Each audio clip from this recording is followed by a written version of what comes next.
Star Wars Jedi Fallen Order takes inspiration from a mesh of titles in its genre and sprinkles it with lightsaber crystals, blaster sounds, and stormtrooper blood. Actually, no, there's no stormtrooper blood, but does Respawn Entertainment's first non-shooter project to hit the public eye do enough to take us by surprise and live up to the Star Wars name? Or put more simply, is Star Wars Jedi Fallen Order worth playing? Well, I've been playing it pretty much all day, if that means anything to you, and I often struggle to stick with single player games these days. I'm just too addicted to the fast paced back-to-back player versus player brawls in games like Apex Legends. So what did Jedi Fallen Order do to capture my attention, and can it do the same for you? Well, let's break it down. I'll break this review into a number of key sections: an intro, the combat, the platformer elements, the puzzle parts, the RPG and exploration elements, a spoiler-free overview of the story and immersion, the replayability,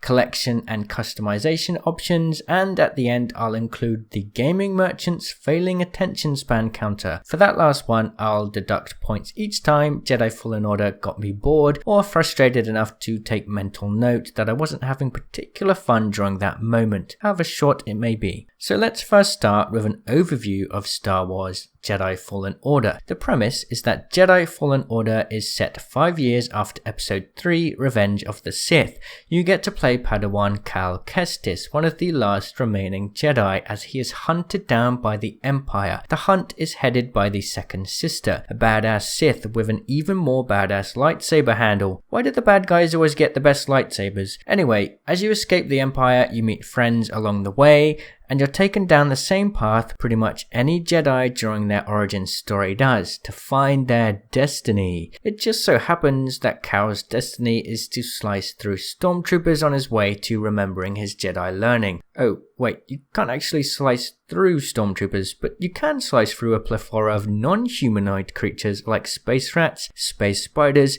space goats, and space worms with sharp teeth. Okay, they all have their own lore-friendly names and origins, but you get the picture. Speaking of slicing, there's a lot of it. The combat in Jedi Fallen Order falls on a few main things: parries, blocks, dodges, and combos. Combat requires more timing and calculation, and as you up the difficulty, the chance to parry attacks gets smaller and the overall aggression from enemies increases. There's certainly a learning curve to it, although if you're a seasoned Dark Souls player, you'll most likely get bored at the start because the true combat mechanics don't really start to fully realize themselves until about 2 hours in. At this point, the enemies you face become a little more intelligent. For the average player, you'll just about keep up as the enemies you face become increasingly more challenging. You'll be facing strange ancient guardians or creatures with complex movesets and fighting rooms filled with stormtroopers that require you to time reflecting blaster shots, using force slow and force push on rockets, and parrying and dodging up close all at once. Essentially, there's a learning curve to the combat mechanics in Jedi Fallen Order, but the difficulty curve is almost perfectly paired up. You're constantly learning new things, picking up new abilities, all at a pace that matches the increasing difficulty of the enemies you are facing. This is, of course, a very important mechanic for any game of its kind, but Jedi Fallen Order does a great job of it. In summary, is the combat good? Yeah, it's great. It's not the best out there, so if you're a seasoned fan of games like Dark Souls, then maybe you'll be more willing to critique the nuances of combat. Before we continue to other stuff, let me just state it here. There are 4 levels of difficulty, and even on the second highest, which is what I played, you're going to have a bad time if you go swinging wildly at stormtroopers. It makes sense. Cal is just a Padawan. He's got much to learn before he's ready to take on Sith. If you want an easier time and you just want to enjoy the platformer elements, you can always jump into the story mode difficulty designed to let you enjoy the game at a stroll. Speaking of jumping into things, let's take a look at the platformer elements of Jedi Fallen Order. If you're not fighting things, you're either wall running, hopping, and rope swinging your way to fighting things or solving puzzles. The basic mechanics start off a little slow, but they definitely increase in complexity quick after, say, the first 2 hours. As soon as you are off exploring multiple planets, the level complexity increases and you have to think smartly about how to navigate the terrain. This can become a problem because at times it's not immediately clear where or what you're supposed to do. I'm not talking about the puzzle elements, I'll get into that in a minute, but sometimes just small elements like climbing up certain walls or slipping through certain cracks can get lost in the super detailed level design. You're probably going to lose track of where you need to go every now and then. To pair with this, sometimes there isn't really a specific way you need to go. There are optional routes you can take in the levels, and later on they kind of connect together or open up new shortcuts which you can use later. It's all a bit complicated and I couldn't quite get my head fully around it. There's a lot of detail there, so if you like exploration, that's great, but if you get distracted easily, you're gonna get quite confused. So with that out of the way, let's look at the puzzles. They are excellent. There are moments where you'll really need to think carefully about how to approach different situations. It's the kind of problem solving you'd hope to expect in a puzzle platformer that will leave you utterly confused for a good 15 minutes before you finally make a breakthrough and you feel so happy you stuck to it instead of tapping out and searching for answers online. Speaking of searching for answers, let's look deeper at the story, which sees Cal Kestis seeking answers about his destiny. Alright, I don't want to spoil anything, so let me try to break it down as briefly as possible. For those that want a good core storyline, you've got it, but it is very stereotypically Star Wars. I mean, if you've watched Star Wars movies, you'll know the story arcs aren't particularly impressive or detailed. If you like Star Wars movies, it should certainly be enough to keep you interested. But that's about it. The Jedi Fallen Order story was enough for me, but I think actually a lot of the credit that got my attention has to go to the excellent storytelling through audio and visuals. Respawn Entertainment perfectly lines up the story cutscenes into the gameplay, and by that I mean one minute you're watching a cutscene as Cal is drifting off on a train, and the next you're playing the dream sequence around you. The subtle hints that you're actually dreaming are small at first, but they increase as you carry on further through the dream. It's eerily similar to how it feels when you realize you're dreaming in real life. Or how about the moment where Cal in the cutscene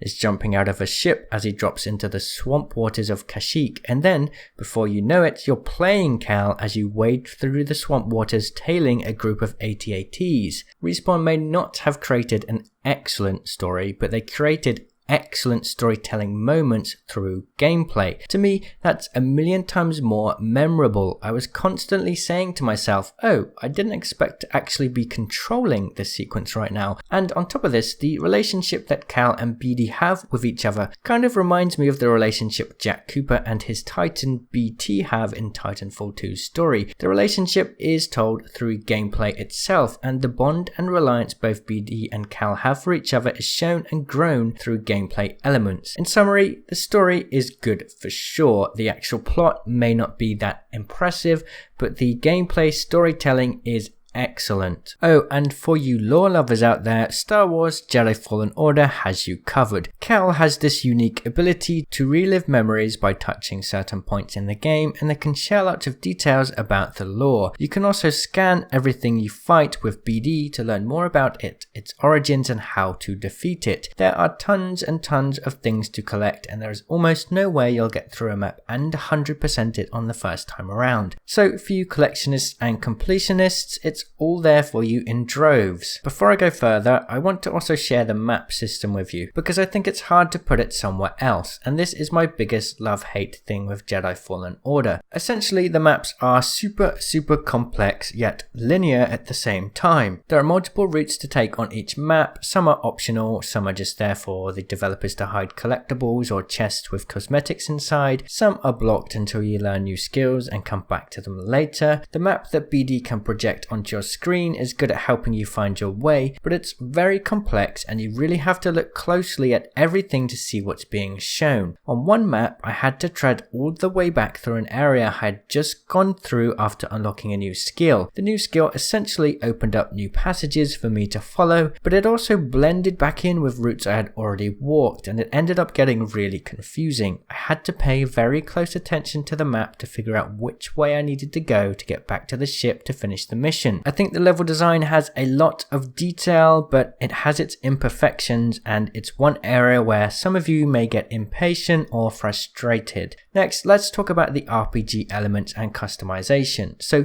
you can customize your lightsaber, but it's purely cosmetic. You can also find cosmetic overrides for BD, for the Mantis, the ship you ride in, and Cal's poncho. It's alright, but it's pretty surface level stuff. I've yet to dig deeper into it though, and how to find different lightsaber crystals, so I'm hoping there's some depth to that and it's not just through finding them in item chests. The skill tree gives you freedom to level up 3 core areas: survival, force, and lightsaber.